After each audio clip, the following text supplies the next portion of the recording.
There's a myth going round town that when you get older you just sit down and start rocking, just rocking. In a way that's true, if you know what I mean. Just take a look at the senior scene. Well, it's rocking. Thank you so much, Mary, for being with us. And so you've just shared some exciting news. So there will be a new name, but currently Hospice and Palliative Care of Alamance and Caswell counties. And so I'm going to turn it over to Mary to share with us about what is Palliative Care 101. Absolutely. Well, I want to thank him for inviting me here to participate with you today and to share my passion. And it's an ongoing process. Hospice and palliative care is probably one of the most misunderstood concepts out there. So it's always my pleasure to have a chance to educate and discuss this concept of care with anybody who will listen. But as Kim said, my name is Mary Manley, and I am in charge of marketing at Hospice and Palliative Care of Alamance Caswell, based out of Burlington, North Carolina.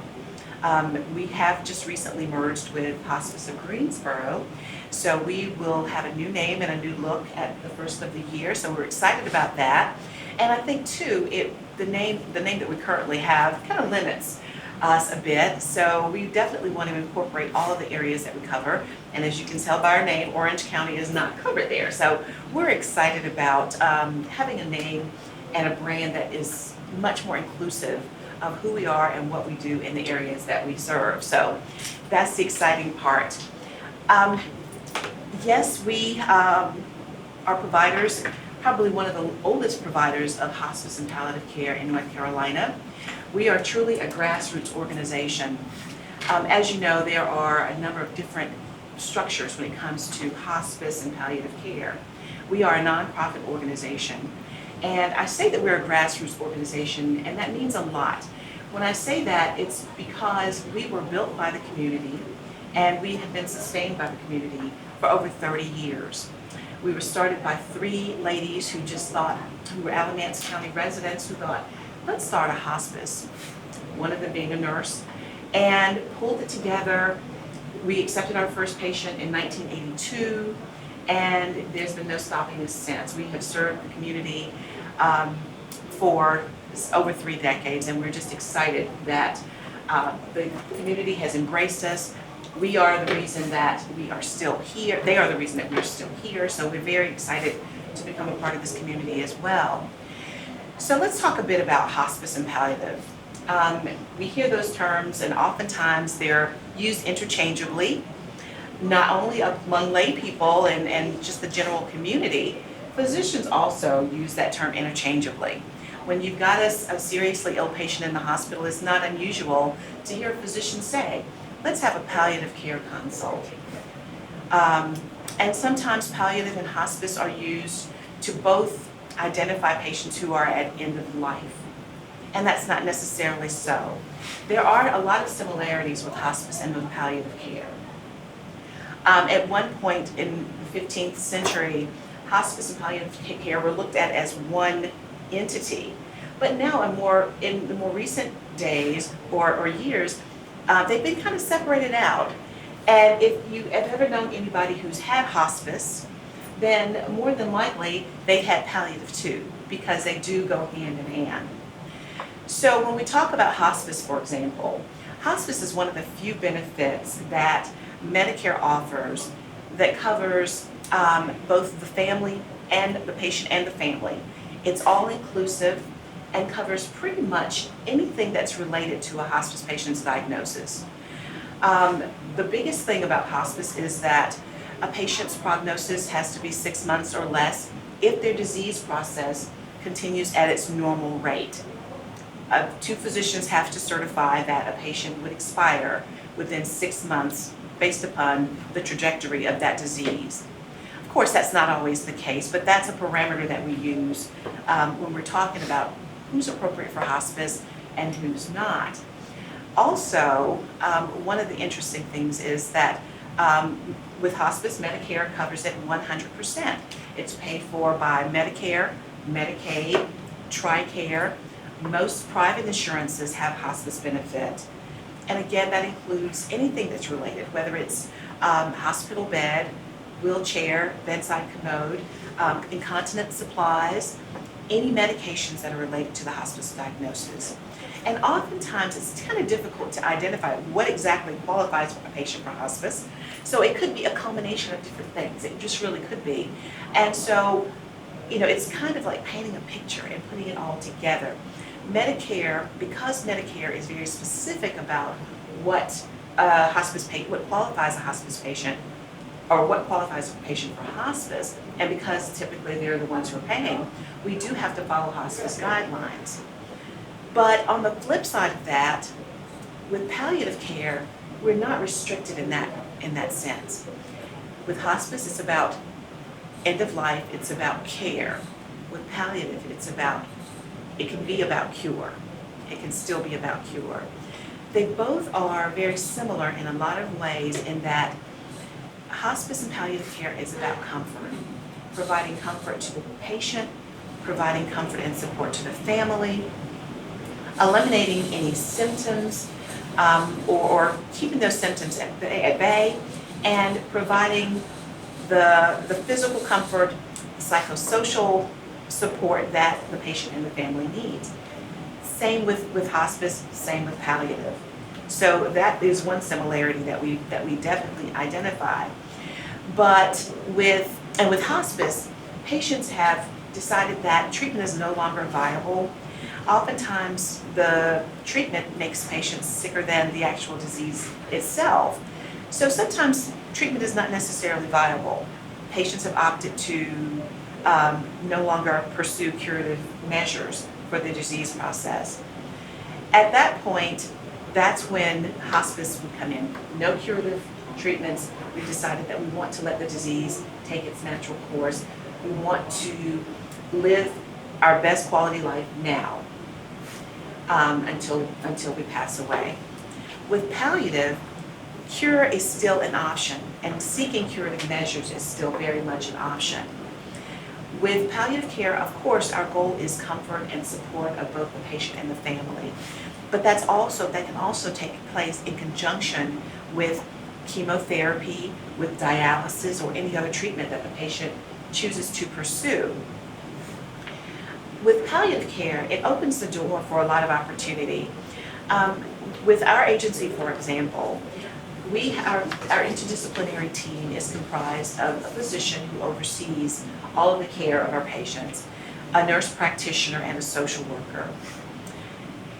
With that, we have conversations with the patient as a part of a consultative process. We have conversations with the patient and the family to make sure that the patient and the family understand the disease process. If they have any unanswered questions that maybe we can help to resolve, that's what we're there for.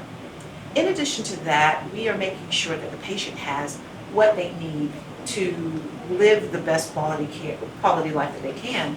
For example, we make sure that they have access to finances to pay for medications. If they don't have medications or access to medications, our social workers are there to help to bridge that gap and to help to share resources with the patient and the family. It's such a stressful time when a patient has been diagnosed with a serious illness. And it's confusing, it's frustrating for both the patient and the caregivers, because the patient, of course, may not be able to do the things that he or she normally would do. The caregiver may be a working caregiver and can't be there around the clock. So any additional resources and support outside of the family are oftentimes welcome, but they don't know what to ask for.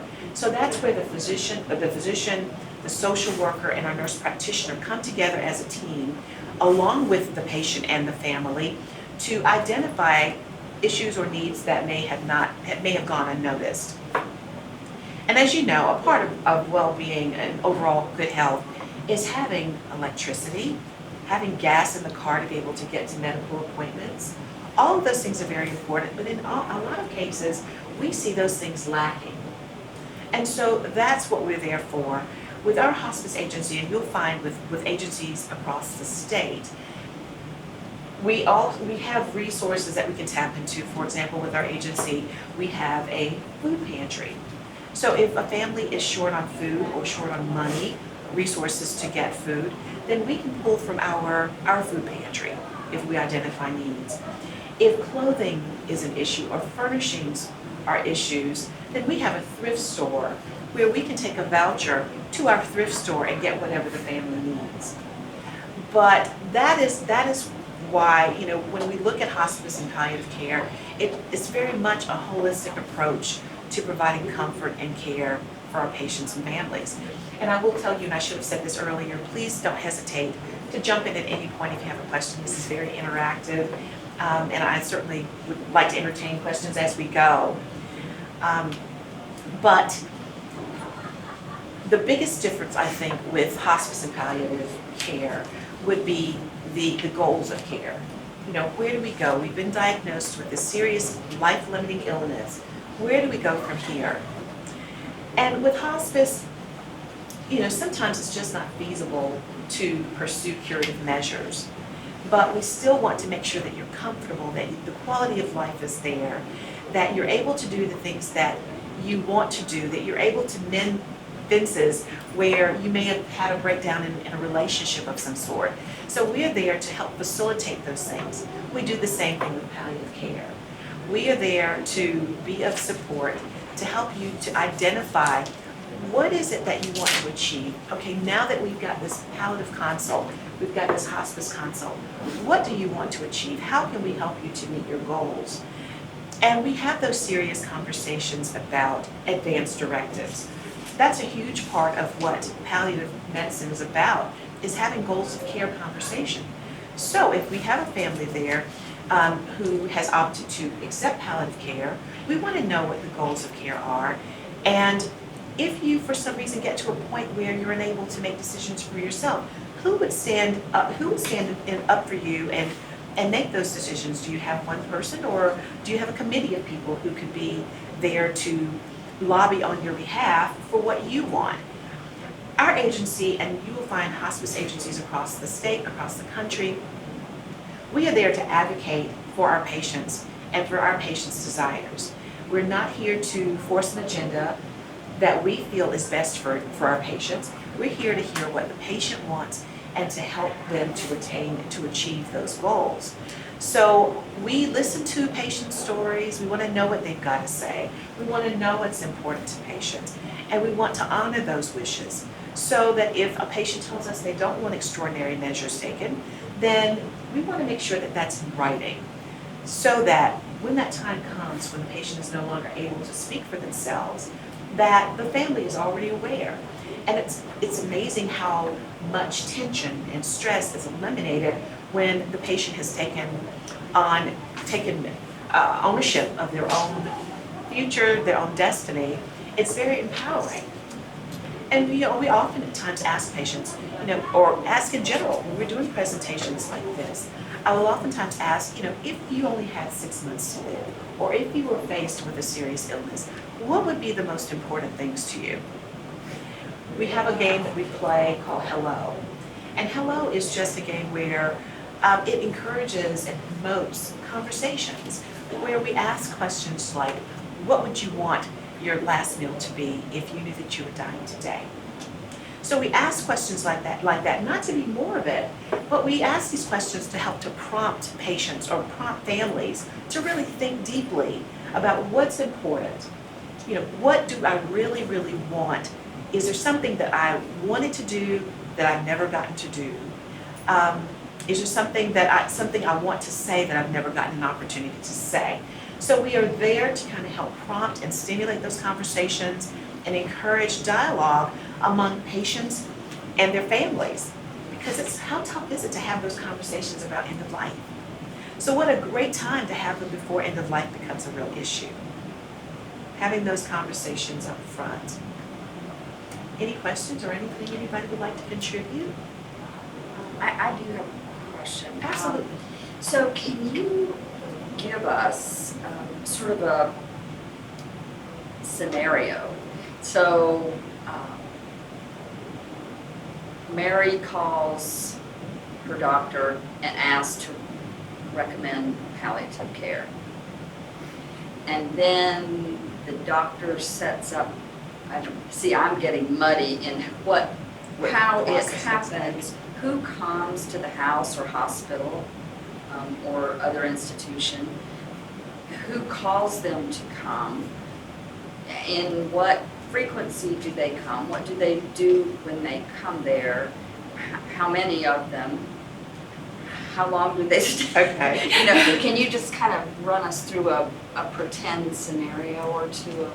Absolutely. So your question is, what does the process look like from beginning to end?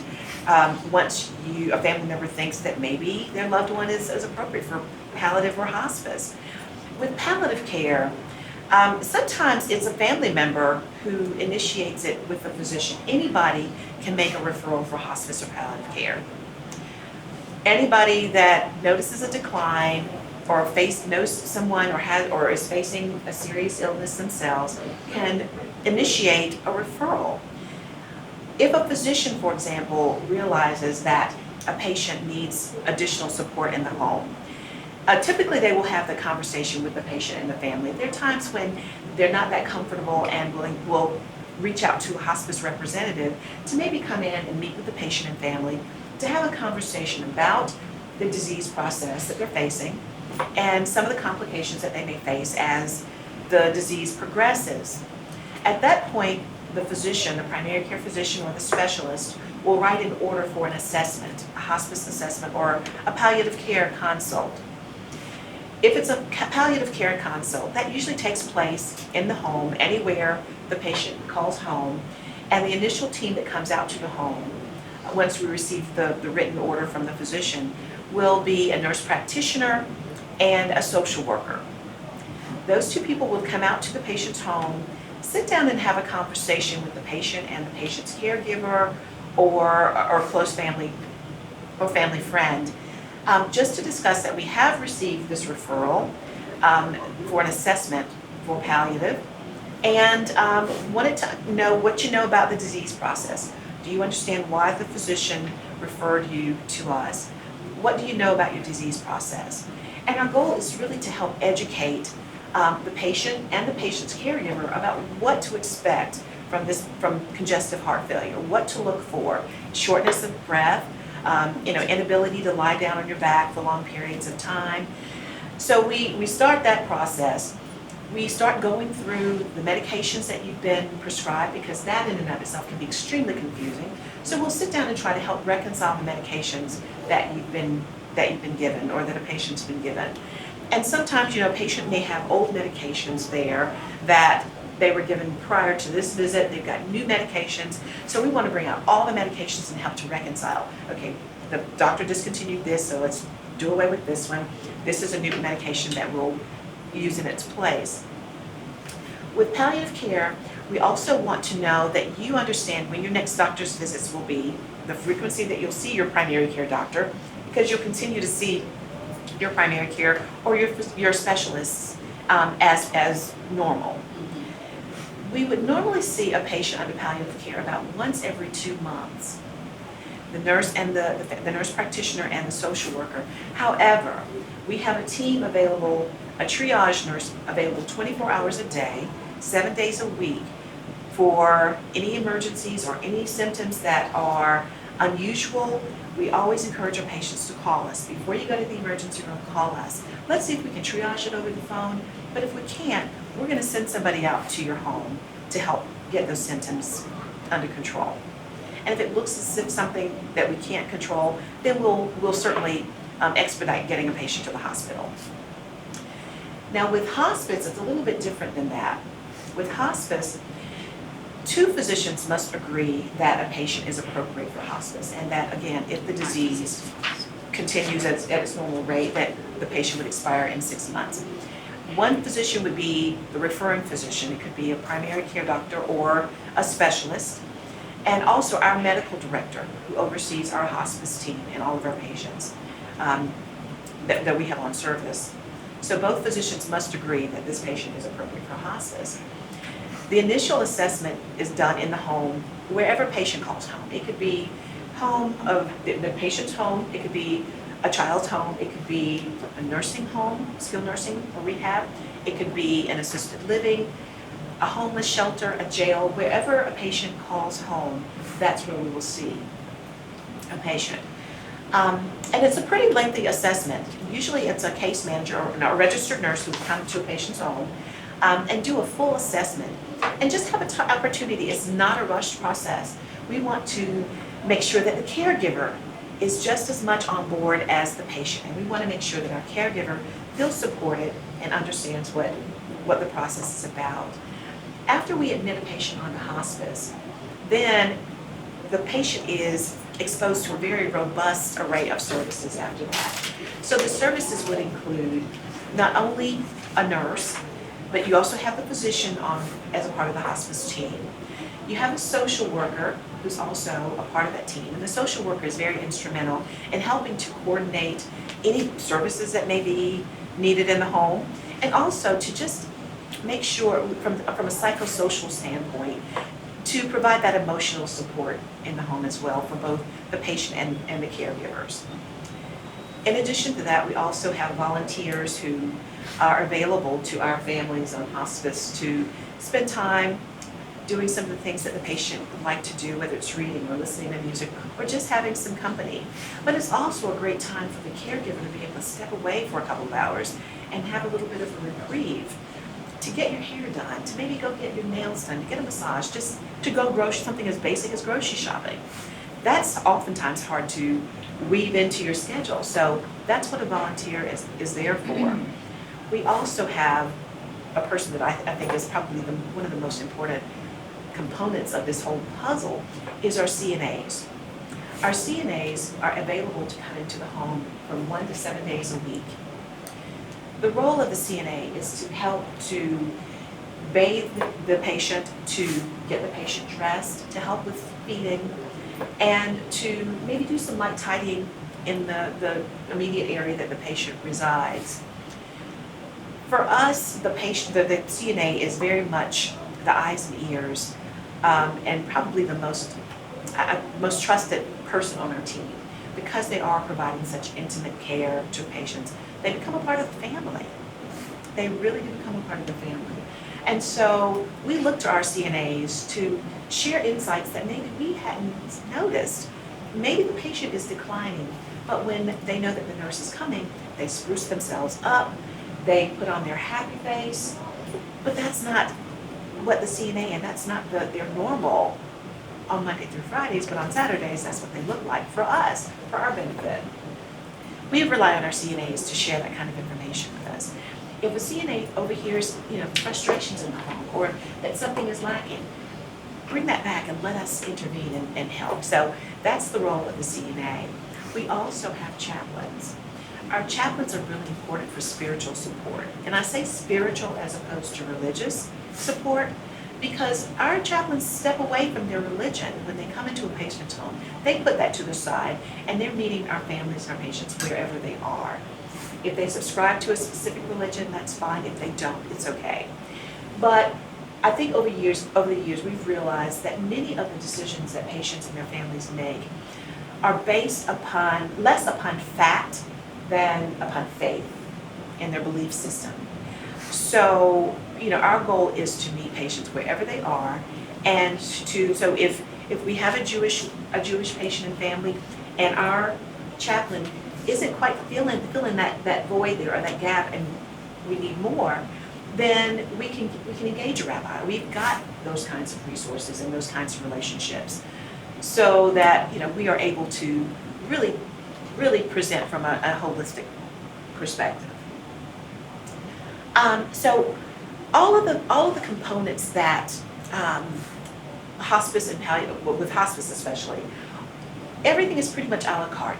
Patients and families can choose what they want, except for the nurse. The nurse has to be there, but you can pick and choose what you need. And again, there's so much there for our patients and our families in terms of resources and access to supplies and things that would cost you out of pocket. And unfortunately, in a lot of instances, a lot of the benefit is left on the table when a patient passes away. because you can take advantage of palliative at any point, whether you're seeking cure or not, whether it's a serious illness, a chronic illness, or a life-threatening illness. You can take advantage of services at any point during that disease process. And with hospice, in that last 6 months, every bit of that pie, it becomes really important to a patient's well-being. But we see that a lot of it is left on the table because, we are patients, and I included when my mother passed away in April, you're holding out for hope. And while we know that there's so much that hospice brings to the table, I felt very much like a layperson when the doctor said, it's time for hospice. And you're thinking, wait, this is happening all too fast. There's got to be another clinical trial. There's got to be another. But really, in retrospect, there's so much more that we could have taken advantage of that we didn't. And I'll be the first to say that we did not. And that's the one thing that families do tell us after a patient has expired. We wish we had taken advantage of this much sooner. So, just to be clear, that palliative care is also a Medicare covered benefit? Am I correct in understanding? Thank you for asking. Palliative care can be paid for by Medicare, but it's also paid by private insurance. And the way that certain agencies work, and I know with our agency, for example, there is a copay. It's treated almost as if you're going to a specialist, like a cardiologist. So with palliative care, with each visit, there is a copay of approximately $35. And it just depends on the insurer. But with most agencies, I know with ours, I can't say with most, but with ours, for example, we bill our patients that $35 copay. We bill one time. We're not in the collections business, so you won't get a second bill, you won't get a collections call, and your services will not be terminated. We do not turn down patients for their inability to pay their bill. As a nonprofit organization, there are for-profit hospices and palliative care, and there are nonprofits. And as a nonprofit organization, we are able to really supplement and provide services to the community that we don't have to charge for. So we don't worry about not getting paid that $35 copay. So thank you for asking that question. I did not make that clear. And is that per provider per visit? So if the nurse practitioner comes and then followed by a social worker, or each of those visits, or do they? It's just when the nurse practitioner comes. The nurse practitioner would bill the $35 copay, not the social worker. They work kind of in tandem as a team. Well, if that's it, then I just want to thank you for your time and for your attention and for having me today. And I'll leave my card if there's any question that I left unanswered or I need to clear up the mud a little bit. Please don't hesitate to reach out. Thank you so much, Mary. Thank you. It was my pleasure. Thank you so much. We paid our dues all those years, and it's so nice to be switching gears. It's a grand new century, and it's the senior life, the senior life, the senior life for me.